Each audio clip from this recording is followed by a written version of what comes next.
പൊന്നുപോലെ ലാളിച്ചു വളർത്തിയ ഇളയ മകനെയും സ്വന്തം അമ്മയെയും നഷ്ടപ്പെട്ട റഹീം ഗൾഫിൽ നിന്ന് അവധിക്ക് നാട്ടിൽ വരുമ്പോൾ വെഞ്ഞാറമൂട്ടിലെ വീട്ടിൽ അത്തറിൻ്റെ മണമായിരുന്നുവെങ്കിൽ ഇപ്പോൾ ചോര മണക്കുകയാണ്. കൂട്ടക്കുരുതിക്ക് കാരണം സാമ്പത്തിക ബാധ്യതയെന്ന് പറയുമ്പോഴും ഭാര്യയുടെയും മകൻ്റെയും കടബാധ്യതയെക്കുറിച്ച് റഹീമിന് അറിവുണ്ടായിരുന്നില്ല. എന്താണ് സംഭവിച്ചതെന്ന് പോലീസ് കണ്ടെത്തട്ടെ എന്നാണ് മൊഴി നൽകിയ ശേഷം റഹീം പറഞ്ഞത്. അഫാൻ രാസലഹരി ഉപയോഗിച്ചില്ല എന്നാണ് പോലീസിൻ്റെ കണ്ടെത്തൽ.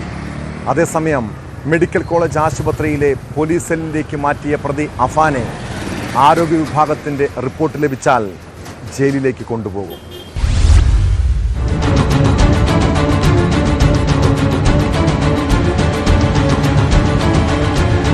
കുടുംബത്തിന് വലിയ സാമ്പത്തിക പ്രശ്നങ്ങൾ ഉണ്ടായിരുന്നില്ലെന്ന വെഞ്ഞാറമൂട് കൂട്ടക്കൊലപാതകത്തിലെ പ്രതി അഫാന്റെ പിതാവ് റഹീം മാധ്യമങ്ങളോട് പറഞ്ഞു. തനിക്ക് വിദേശത്തേക്ക് പണം അയച്ചു തന്നിട്ടില്ല. മകനുമായി ഫോണിൽ സംസാരിക്കുമായിരുന്നു. ഒരാഴ്ച മുൻപും സംസാരിച്ചിരുന്നു. ഭാര്യ ഷമിയുമായി സംസാരിച്ചു. വീട്ടിൽ എന്ത് നടന്നു എന്ന കാര്യം സംസാരിച്ചിട്ടില്ല. ഭാര്യ പോലീസിന് നൽകിയ മൊഴിയെക്കുറിച്ച് അറിയില്ല. എന്താണ് സംഭവിച്ചതെന്ന് പോലീസ് കണ്ടെത്തട്ടെ എന്നും റഹീം പറഞ്ഞു. പുരോഗതിയുണ്ട്. നേരത്തെ കണ്ടതിനേക്കാളും വ്യത്യാസം ഇപ്പോൾ കാണുന്നുണ്ട്. പിന്നെ നിങ്ങളെല്ലാം പ്രാർത്ഥിക്കുക, അത്രേ പറയാനുള്ളൂ. മറ്റൊന്നും പറയാനുള്ള സാധ്യതയില്ല. ഞാൻ എന്താണ് സംഭവിച്ചതെന്ന് മറ്റു കാര്യങ്ങളൊന്നും പറഞ്ഞിട്ടില്ല.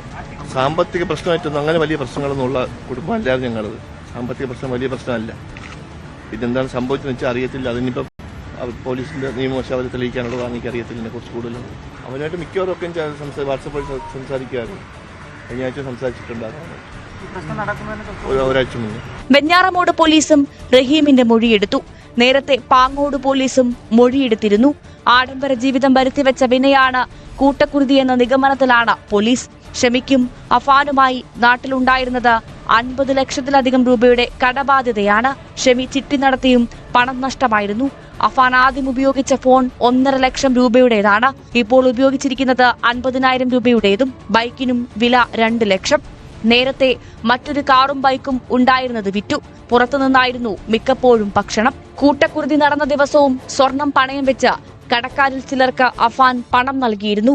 പിതാവ് അബ്ദുറഹീമിന് വിദേശത്തുണ്ടായിരുന്നത് 10 ലക്ഷം രൂപയുടെ ബാധ്യതയാണ്. അഫാൻ രാസലഹരികൾ ഉപയോഗിച്ചതിന് തെളിവില്ല. ഇടയ്ക്ക് മദ്യപിക്കുന്ന ശീലമുണ്ടായിരുന്നു. കഴിഞ്ഞ ദിവസം ആശുപത്രിയിലെ പോലീസ് സെല്ലിലേക്ക് മാറ്റിയ പ്രതിയെ ഡോക്ടർമാരുടെ നിർദ്ദേശം ലഭിക്കുന്ന മുറയ്ക്ക് ജയിലിലേക്ക് മാറ്റും.